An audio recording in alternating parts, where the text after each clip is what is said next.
Before we get into today's episode, I just want to let you guys know that it is sponsored by SeatGeek. So SeatGeek, if you don't know what it is, it's a great place to get tickets to sporting events, to concerts, things of that nature. It's a secondhand site, so you're getting lower prices already. And you can also save $20 off if you just enter the promo code JKS if it's your first time using SeatGeek. So that's right, your first purchase, you'll get $20 off. Just enter the promo code JKS. That's all you have to do.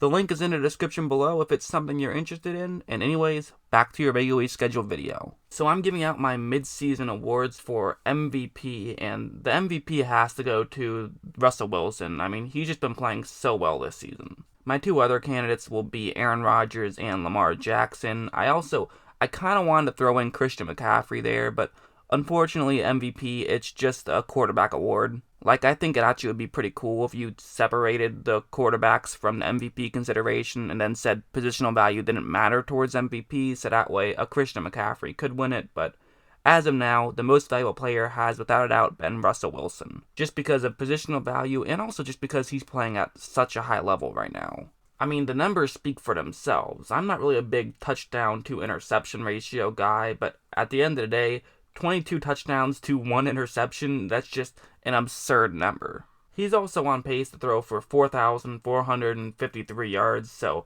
it's not like he's dinking and dunking either. He's playing so well, and let's just jump into it, and we'll take a lot of these plays from the Tampa Bay game he had last week, because that was the first time that Seattle really decided, you know what, we're just going to have Russell Wilson sling it a lot, which does make some sense, being that you're going up against a team with a good front seven, but a terrible secondary. Like on this play, it's going to be a cover one blitz, and Wilson has a receiver running a curl route right there, which is definitely a good route against this type of coverage. But what I like about it is Wilson has already made his decision of where he's throwing this football. There is no debate as to where Wilson is going to throw this football. I mean, the second the ball is snapped, if you notice, the receiver isn't yet open. He's about to get open, but he isn't open yet. But for Wilson, he never took his eyes off of that direction. He's already known that's where I'm throwing the ball to. That's who I'm going to hit. This football is going to end up being perfectly timed, perfectly placed, and results in a first down just right there. I mean, that's just pretty much just what he does. It's just before the snap, realize where he has to make the throw, take the snap, make that throw in that direction. He makes it perfectly timed and perfectly accurate. He just does it so consistently. It's so tough to stop. On Seattle's first drive of the game, they didn't see any third downs, but it's even crazier, they only saw 1 second down. It was a 6-play drive where they only saw 1 second down. I mean, that's absurd. And the only reason they saw a second down was on a play where all Wilson did was hand the ball off to his halfback. So, other than that, he got a first down on all 5 of his first throws, although I guess 4 of them, and then the 5th one was a touchdown. So, that's just kind of what he did all Sunday against Tampa Bay, and this play is another good example of what can make him so effective. It's once again going to be a cover one blitz, and he has really 2 receivers that you could look to make this throw to. First, there's a receiver just running a quick route, and only get 5 yards down the field, but it's a great route against this type of coverage to gain some yards. And then on the other side of the field, he has a receiver running that route. Also great against this type of coverage, but will take a little bit longer to develop. So for a lot of guys, they would just take the quick route, gain some yards that way, especially with, if you look at the top half of the screen, how far off that defensive back is playing. I mean, it's a guaranteed 5 yards if he throws it there, but Wilson, he has other ideas. He's going to just give it a little bit of time to where his receiver, who is going to go further down the field, is going to get even more open. He got a little greedy here, but you know what? Sometimes that's okay, because then he makes that throw, and again, it's a first down.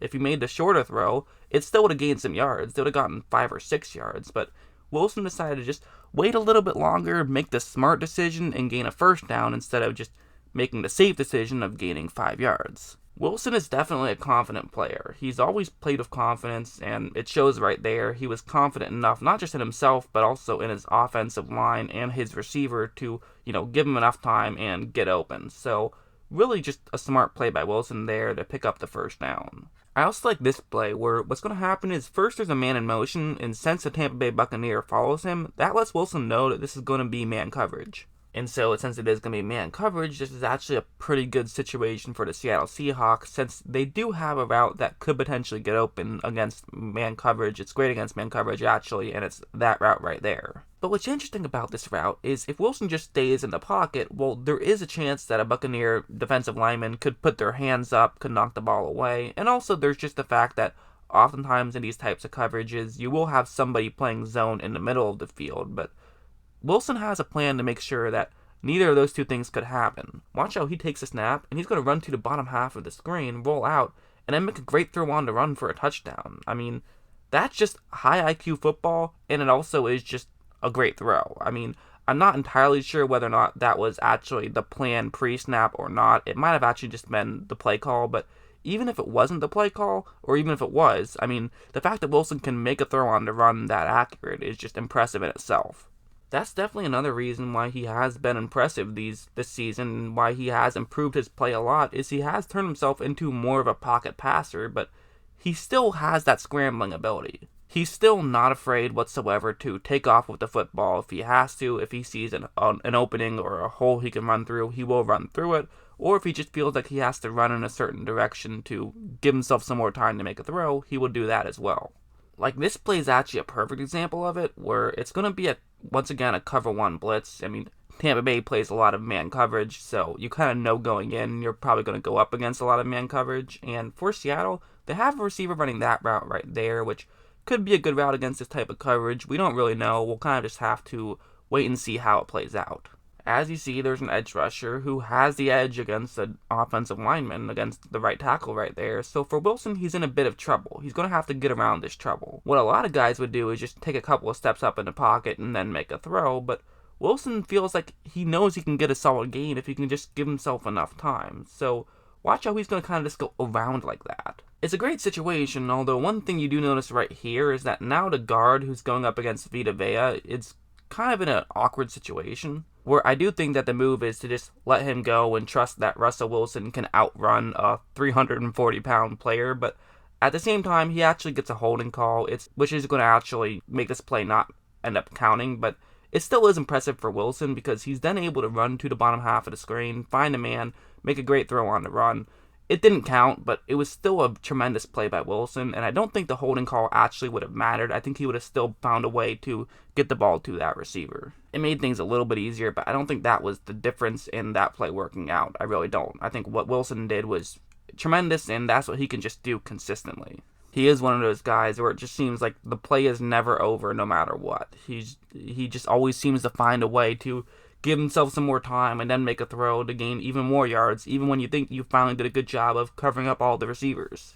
And especially with how accurate he is, all you have to do is give up one small window during the portion of the play, and that's all he needs. So he's such a frustrating guy to play against. He really is. Another play I like is this one, where it's going to be a cover one hole, and the Seahawks have a receiver running that route right there, which, if you notice, it's going to get more open the longer the play develops. So Wilson, he can't panic here. He can't try to make this throw too early. He has to wait a little bit, but it definitely is a route he can look to throw to. So right when this ball is snapped, you will notice that, that Seattle player does end up getting pretty well open, but what's really interesting about this from Wilson is basically where the throw is going to be, because anybody could potentially make this throw. I mean, there is a window. It's not a huge window, but there definitely is a window here.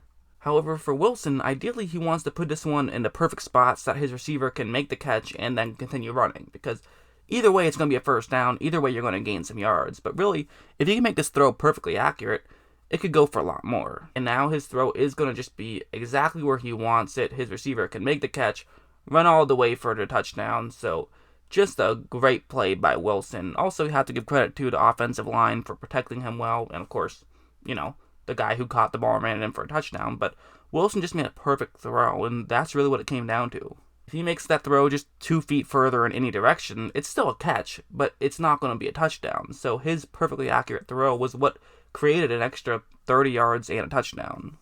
And one last play, this was the game winner. It's once again going to be a cover one hole, and once again, that's the route that his receiver is going to be running, so it could absolutely potentially get open.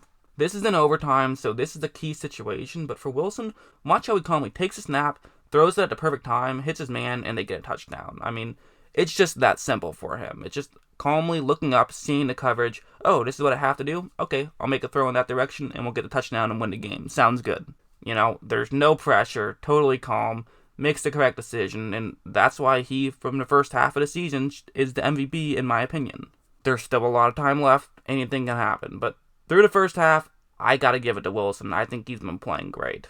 But of course, that's just my opinion, and at the end of the day, it doesn't really mean anything. These are just for fun. So that's my opinion. And anyways, I hope you guys enjoyed this video. And as always, thanks for watching.